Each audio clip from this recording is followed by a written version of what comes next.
Assalomu alaykum azizlar. Men Boymurodova Dilyora.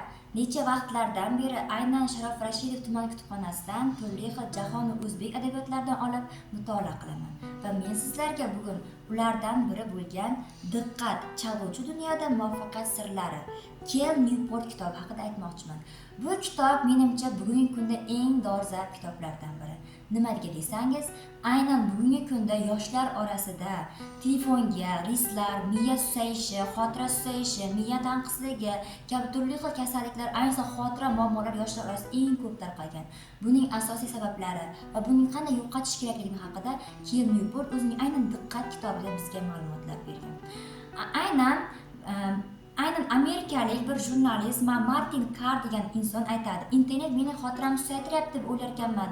Bunday o'ylab qarasam, hammaning ko'zi shunday susaygan ekan deb aytgan ekan. Xuddi shunday, aynan diqqatli bo'lish uchun, aynan nimanidir yaxshi eslab qola olish uchun, ayniqsa yoshlarga men iltimos qilardim va aynan sizlarni aynan shu Diqqat kitobini o'qishga chorlardim.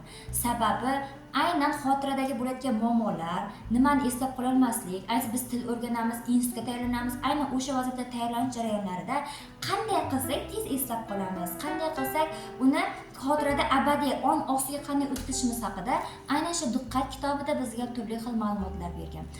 Aynan hatto Bill Gates, mashhur Bill Gates, hammamiz biladigan eng milliarder inson ham har oyda bir marta o'zining tafakkur haftaligini o'tkazar ekan.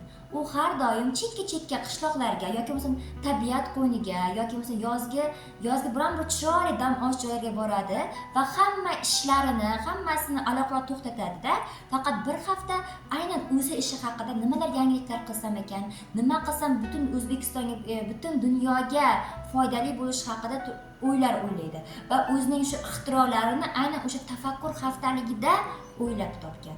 Yana bir yozuvchi aynan shu kitobda, aynan shu Diqqat kitobini o'qisangiz, aynan men kim haqida gapirayotganligimni bilib olasiz. Bir yozuvchi aynan samolyotga uchgan payti o'sha paytda ilhom keladi.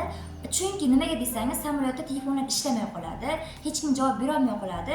Aynan o'sha paytda bor diqqatini jamlagan holda o'zining asarlarini yozadi va samolyot manzilga yetib qo'ngancha o'z asarini yozib tugatadi. Bu ham diqqatning jamlashning bir yo'li. Hamma o'ziga mos tarzda diqqat jamlash yo'llarini qiladi.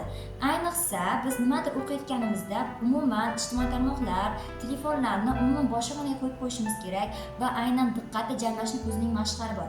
Buni ham kitobni o'qisangiz bilasiz. Va shuning uchun ham sizlarga, ayniqsa yoshlarimiz, sizlarga aynan shu kitobni o'qishingizni tavsiya qilaman.